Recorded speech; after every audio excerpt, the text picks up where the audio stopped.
Oui, frères et sœurs en Christ, mes chers amis, vous allez passer par un test, par un processus ardent et éprouvant. Qu'est-ce qui se produit alors? Les scories viennent à la surface et sont enlevées, et la pureté, la réalité, l'authenticité de votre foi sont mises en évidence par l'épreuve. La réalité est établie par le processus ardent, et quand par le moyen de l'épreuve et du test, vous parvenez à la réalité de la nature divine établie en profondeur, vous avez pour résultat la gloire. C'est ce qui est de Dieu en nous, qui, testé par un processus ardent, se manifeste par la gloire. Il est Dieu manifesté dans et par nous. Que l'épreuve de votre foi, plus précieuse que l'or périssable, qui cependant est éprouvée par le feu, ait pour résultat la louange, la gloire et l'honneur lorsque Jésus-Christ apparaîtra. 1 Pierre 1,7. Dans la vie spirituelle pratique, cela signifie un développement. Dieu, par sa grâce, a planté en nous un petit germe de foi. Combien petit et faible il paraît. Et cependant, par la discipline divine, nous sommes éprouvés et testés, de même que cette foi. Alors que progresse le processus ardent, beaucoup de ce qui est de nous-mêmes vient à la surface. N'est-ce pas vrai? Quand nous sommes dans l'épreuve, beaucoup de ce qui est de nous-mêmes vient à la surface. Oui, toute cette incrédulité inhérente à notre nature vient à la surface.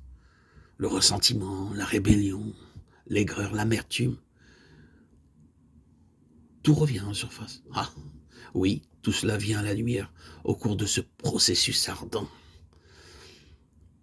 Sous le feu de l'épreuve, nous ne nous connaissons vraiment nous-mêmes jusqu'à ce que nous parvenions dans les feux de cette épreuve et de ce test que Dieu nous pousse à subir. Nous ne voulons pas croire à ce qu'il y a en nous jusqu'à ce que nous soyons placés par Dieu lui-même dans l'épreuve.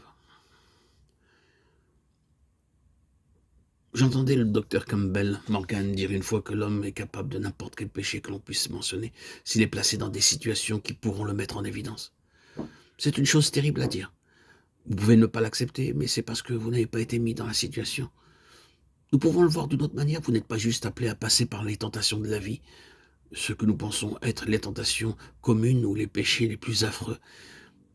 Vous pouvez tomber sans savoir que vous êtes tenté. L'inclination vers le mal est présente. Le Seigneur Jésus disait cela en substance quand il déclarait « Vous avez appris qu'il a été dit, tu ne commettras point, mais moi je vous dis que quiconque pense à, si seulement tu regardes pour convoiter, c'est aussi mal que de l'avoir fait. » Matthieu 5, 27, 28. Cela signifie que c'est en vous, c'est une partie de vous-même. Vous pouvez penser que c'est terrible, mais je pense que c'est glorieux. Vous dites « Nous ne pouvons plus tenir, c'est de pire en pire, cela va nous pousser encore plus bas que jamais. » La loi mosaïque est déjà assez pénible, mais si nous acceptons cela, en plus, qui survivra?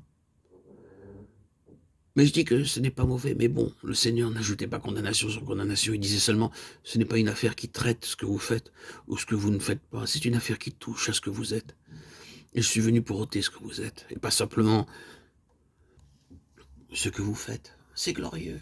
C'est l'évangile de la gloire, la justice de Dieu, qui est par la foi en Jésus-Christ, ne traite pas simplement avec des choses que nous faisons ou que nous nous abstenons de faire, mais nous met entièrement de côté pour nous introduire dans une nouvelle création. C'est ça la gloire. C'est l'espérance de l'évangile.